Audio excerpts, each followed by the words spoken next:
el tema de los documentos de gestión y documentos normativos y categorización, ¿ok? Y bueno, empecemos con el tema de los documentos de gestión y documentos normativos, ¿no? Es importante que conozcan porque sobre todo el grupo de preinternado y de ENAN, ¿no? Son los temas que en cierta manera, ¿no? Sí, en los últimos años quizás no ha venido, pero antes del 2010 sí venía, ¿no? Entonces es importante tenerlos ahí en la cabecita para poder finalmente si es que viniese alguna pregunta, tener la respuesta al alcance de nuestras manos y podemos sacar esa ventaja, ¿no? En lo que es el examen, ¿ok? Muy bien, chicos. Empecemos con el documento, los primeros documentos que son los documentos de gestión, que finalmente son documentos que van a permitir organizar, ¿no? Por decirlo de alguna manera, organizar a una institución, organizar su estructura orgánica, sus funciones, delimitar funciones, estandarizar procesos, ¿no? Son documentos que van a servir a una institución, van a permitir organizarnos, valga la redundancia, ¿no? Y empezamos con el primer documento, que es el Reglamento de Organización y Funciones, ¿no? El famoso ROF, ¿no? Que voy a poner lo que significa. Reglamento de Organización y Funciones. Este es un documento de gestión de la entidad que va a permitir organizar a la entidad, ¿no? Es el documento, el primer documento, ¿no? Que tiene que formularse a nivel de una institución, en el cual la institución va a establecer a través de este muñequito, este gráfico que no sé si ustedes saben cómo se llama organigrama, en donde el cual la institución va a dividir, a distribuir sus diferentes órganos, los órganos de alta dirección, los órganos de apoyo, los órganos de línea y los órganos de asesoramiento, ¿ok? Los órganos de alta dirección que están formados por, por ejemplo, el director, ¿no? Del hospital, que va a estar además, ¿no? Ese órgano conformado por el director, las secretarias o secretarios y los asistentes administrativos que pudiesen tener, ¿no? Sus órganos de apoyo son aquellos órganos que van a apoyar al adecuado funcionamiento de la organización. Qué sé yo, la oficina de logística, por ejemplo, ¿no? Para poder adquirir los diferentes bienes o contratar servicios, ¿ok? En el órgano de asesoramiento, por ejemplo, aquí tenemos los órganos de epidemiología, las oficinas de epidemiología que van a asesorar la toma de decisiones, la oficina de asesoría jurídica, por ejemplo, ¿no? También que va a asesorar en la toma de decisiones. Y los órganos de línea, que son los que realizan la misión, ¿no? Las actividades misionales de la institución, ¿no? La razón de ser de la institución. Por ejemplo, en los hospitales, los departamentos de pediatría, ginecología, qué sé yo, con sus diferentes servicios, ¿no? Entonces, en el reglamento de organización y funciones lo que se va a establecer es esto, la estructura orgánica en donde yo voy a identificar cada uno de los órganos de esta institución y no solo, chicos, me quedo ahí, sino que yo identifico además las funciones de cada uno de esos órganos. UO significa UO es igual a unidad orgánica, ¿no? Que es un rango menor al órgano. El órgano, por ejemplo, puede ser este, la, eh, la oficina de epidemiología, ¿no? Y la unidad orgánica, o sea, como parte de este órgano, el órgano, por decirlo así, y su unidad orgánica es acá, es una parte, ¿no? Puede tener de repente dos unidades orgánicas. Acá está el órgano y acá está la unidad orgánica, no es un menor rango, ¿no? La oficina de epidemiología, su unidad orgánica, qué sé yo, la oficina de vigilancia epidemiológica, ¿no? Algo así, ¿no? Este de acá es el órgano, que es rango superior, y debajo son las unidades orgánicas, ¿ok? Eso es en el reglamento de organización y funciones, ¿no? Se establece en forma general de la institución cuáles son las oficinas que forman institución y además las funciones de las oficinas. Yo no estoy diciendo, chicos, por si acaso, las funciones del director o del asesor o de la secretaria o de la enfermera o de la doctora. Yo no estoy diciendo eso. Yo estoy diciendo la función de las oficinas, la función de la oficina de logística, la función de la oficina de estadística, la función de la oficina o del departamento de pediatría, ¿no? En general, ¿ok? Muy bien. Entonces, el primer documento es el Reglamento de Organización y Funciones. El segundo documento va a ser el CAC, que se le conoce también como el cuadro de asignación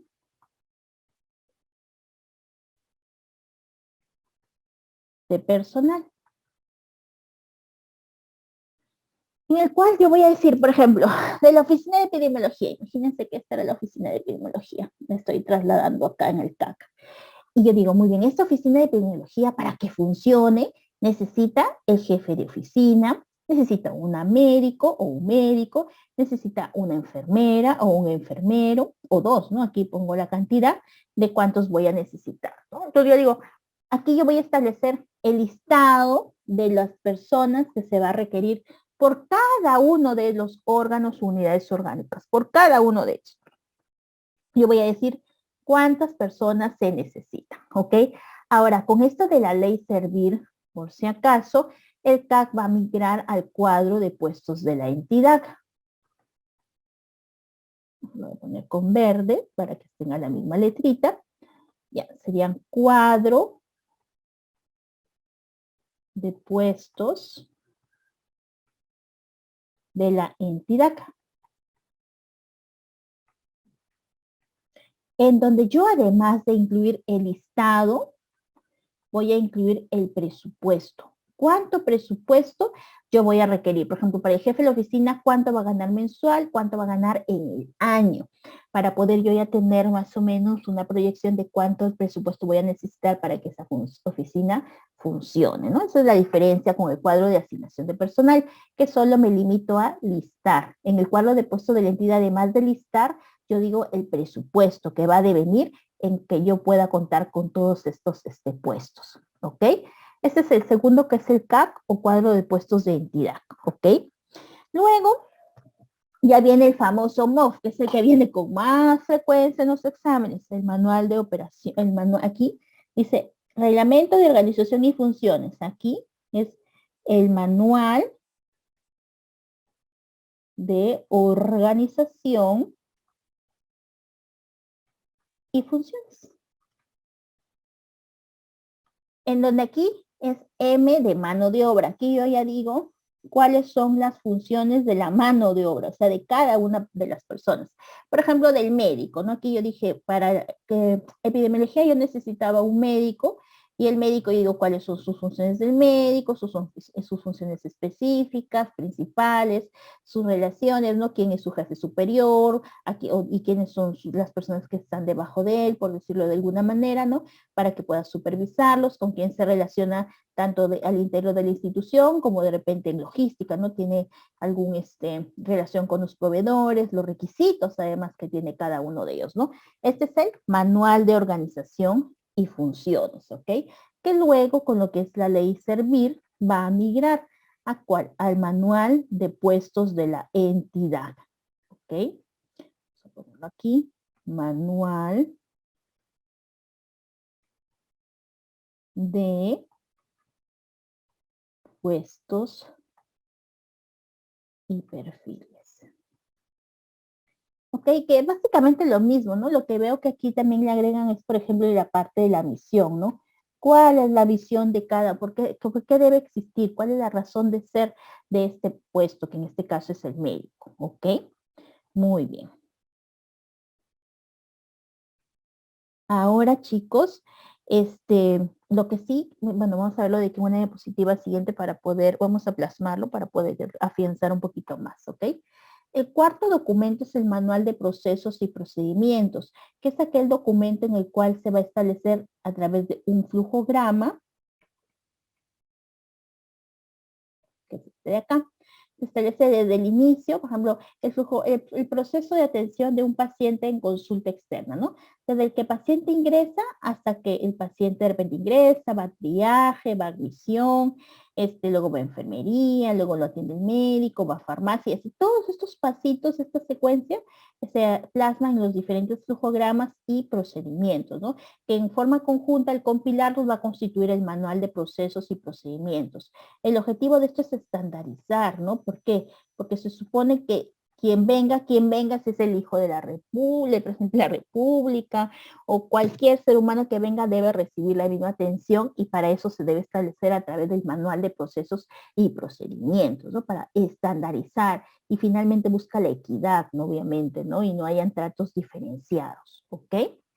Muy bien. Entonces, en líneas generales, los documentos, de gestión van a ser 4. El primero, que es el ROF, en el cual se van a establecer la estructura orgánica de una institución. Van a establecerse las funciones de las oficinas, para ponerlo en término coloquial, ¿no? De las oficinas. En término ya más técnico, estoy hablando de oficinas a los órganos y unidades orgánicas. ¿Ok? Ese es el ROF. Ahora, luego vamos a hablar del siguiente documento, que es el documento del CAC, que luego va a llamarse el cuadro de puestos de la entidad, ¿cierto? En el CAC lo que yo voy a hacer es un listado, ¿no? De los cargos. Nada más. Y ya en el cuadro puestos de entidad, además del listado, el presupuesto. Pero nomás me limito, yo no pongo funciones de cada uno o a qué actividad va a realizar, solo es el listado, ¿ok? El tercer documento va a ser el MOF, en donde aquí yo voy a establecer ya las funciones de la mano de obra, ¿no? Como dije, ¿no? De cada puesto, de cada recurso humano, a veces viene la pregunta, ¿no? De cada recurso humano, de cada cargo, ¿no? Cada una de las funciones, ¿ya? Sus funciones de cada uno de ellos. Y además voy a establecer el perfil, las líneas de autoridad, ¿no? ¿Quién manda a quién es su superior, quiénes son sus subordinados? Las líneas de autoridad. Muy bien, ese es en el MOF. Y el otro es el manual de procesos y procedimientos, ¿no? En donde a través del flujograma lo que se van a buscar es estandarizar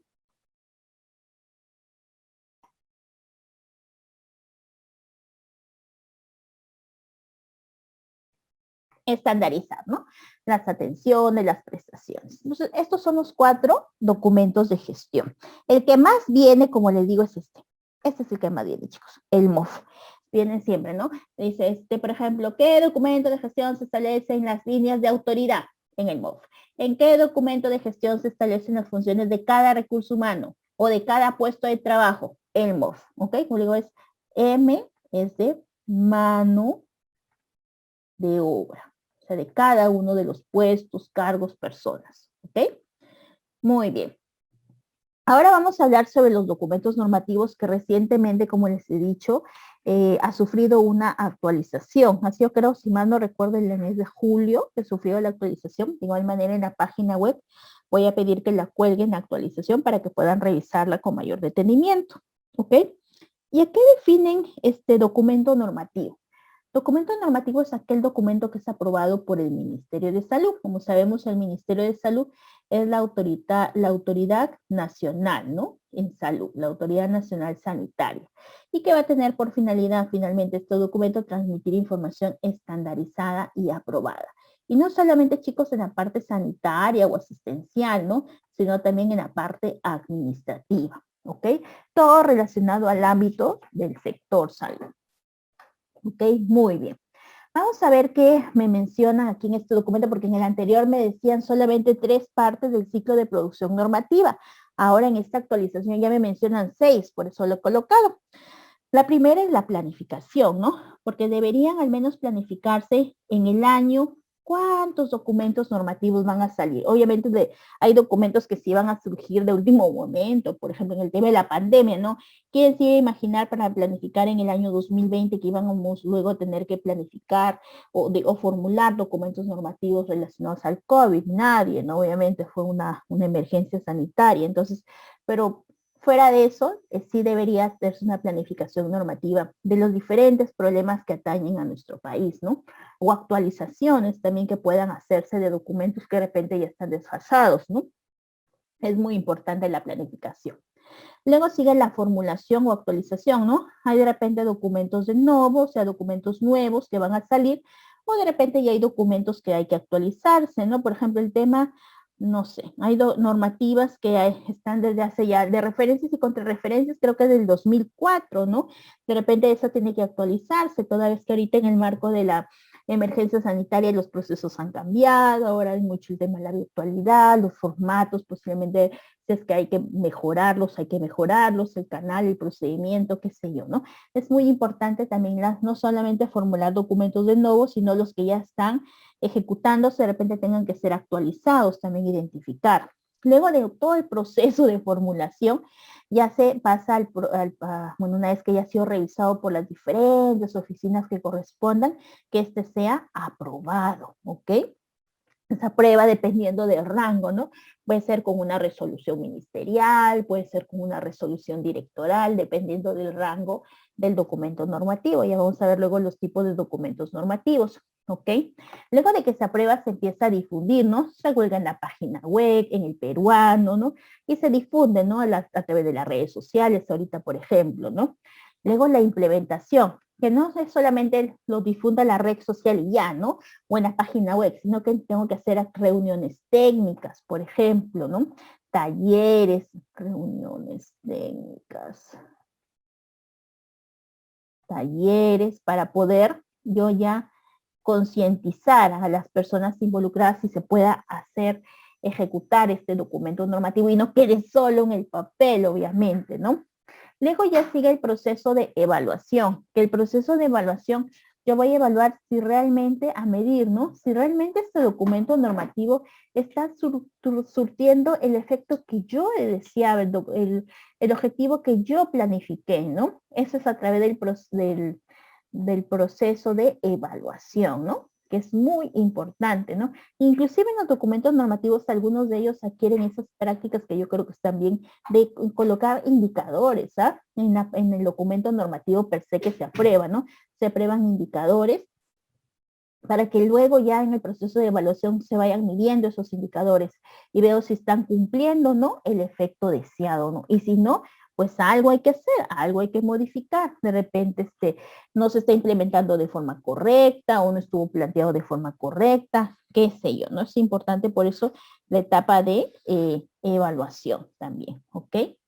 Ahora van a ser 4 los documentos normativos, eso sí no ha cambiado, a pesar de que ha habido esta primera norma de normas, creo que salió en el 2011, en el 2016 se actualizó y ahora en el 2021 nuevamente se actualizó. Por ejemplo, ahí lo que está pasando es que la norma de normas se va actualizando, ¿no? No es un documento de nuevo, ¿no? Se está actualizando.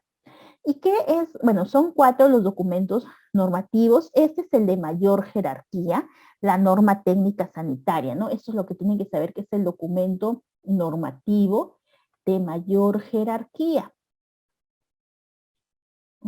Y solamente, chicos, este documento lo hace el Ministerio de Salud. Nadie más.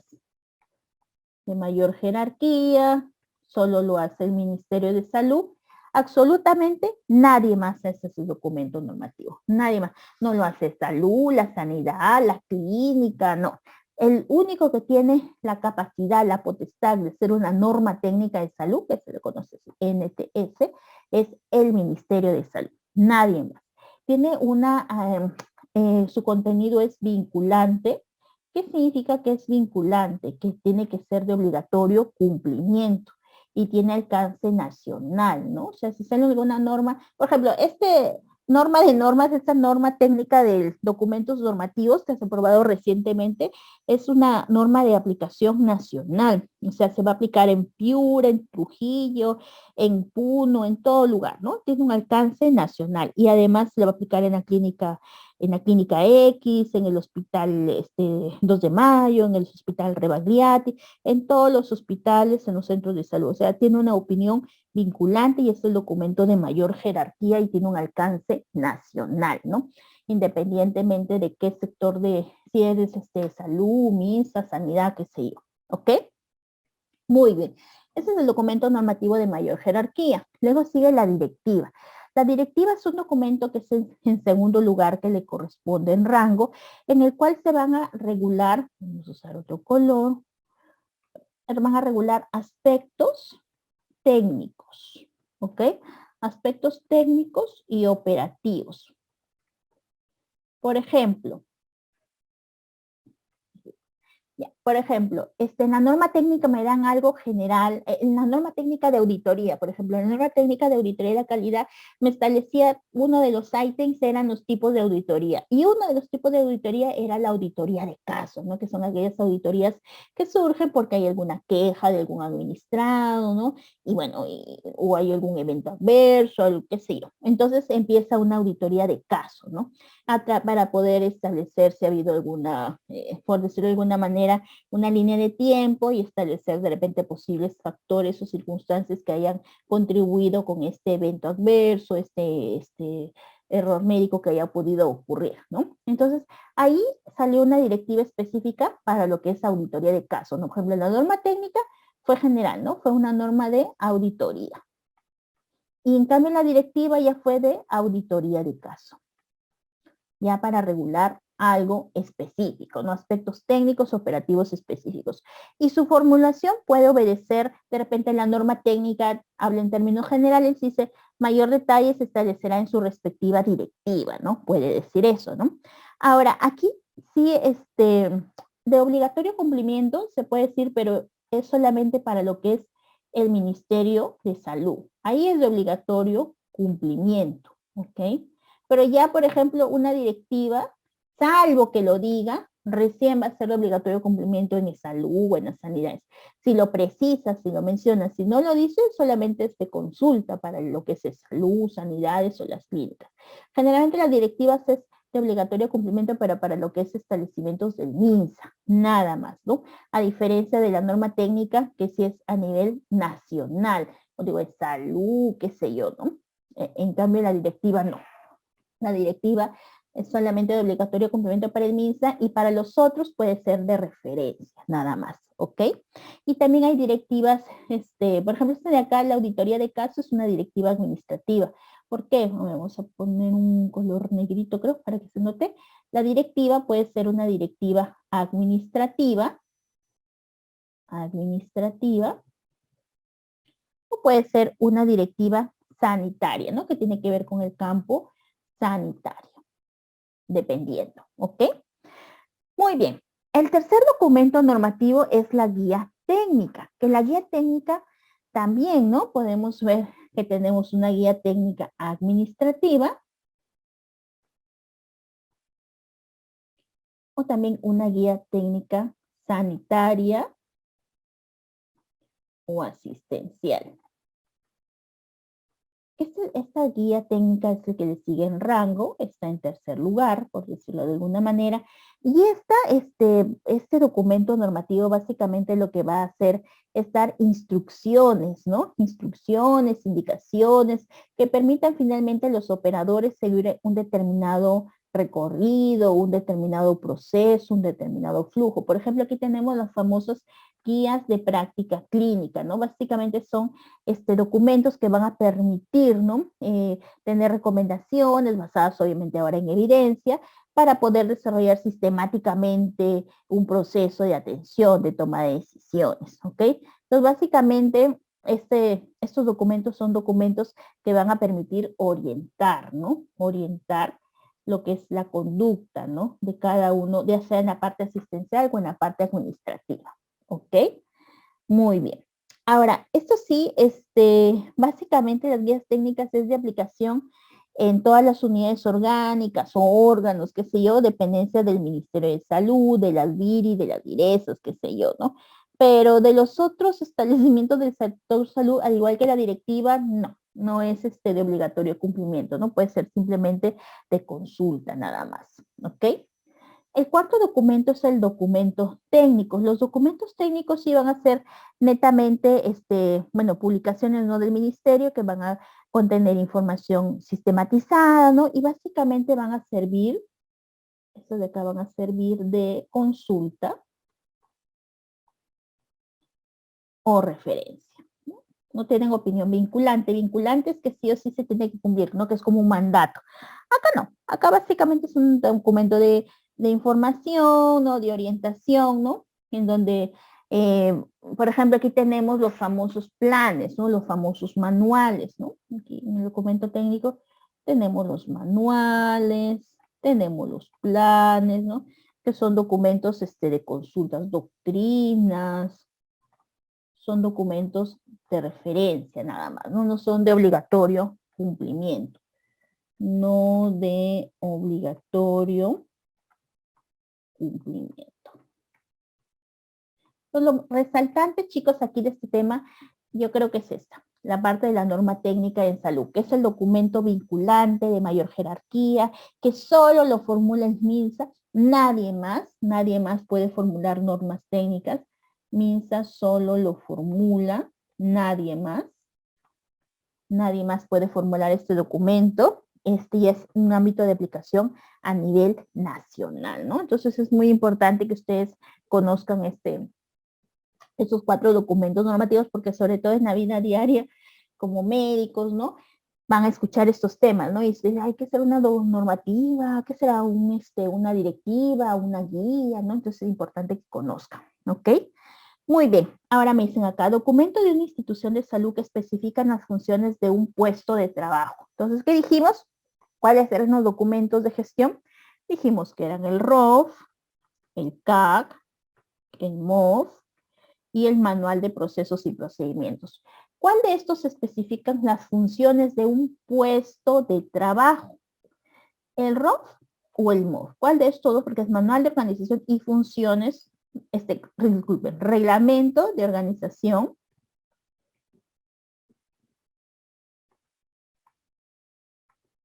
y Funciones, o el MOF, que es el Manual de Organización y Funciones. ¿Cuál de estos establecen las funciones de un puesto de trabajo? ¿De cuál es?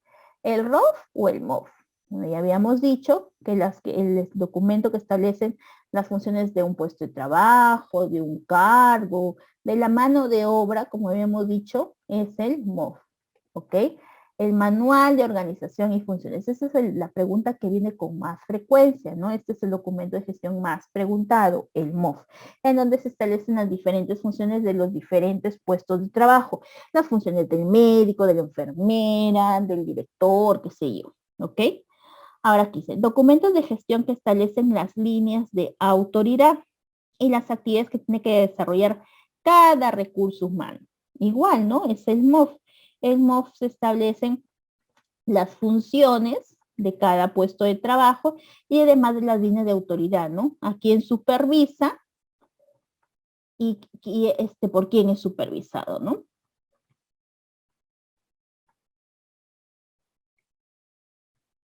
Eso se establece en el MOF, ¿no? Por ejemplo, el médico, sus funciones son estas, él supervisa, qué sé yo, a su equipo técnico y es supervisado por el director médico, ¿no? Eso se establece en el MOF, ¿ok? Documento normativo de mayor jerarquía que emite el Ministerio de Salud. Esa es papayita, ¿no? Dijimos la norma técnica en salud. Es el documento normativo de mayor jerarquía que es solo emitido por el MINSA, nadie más, ¿ok?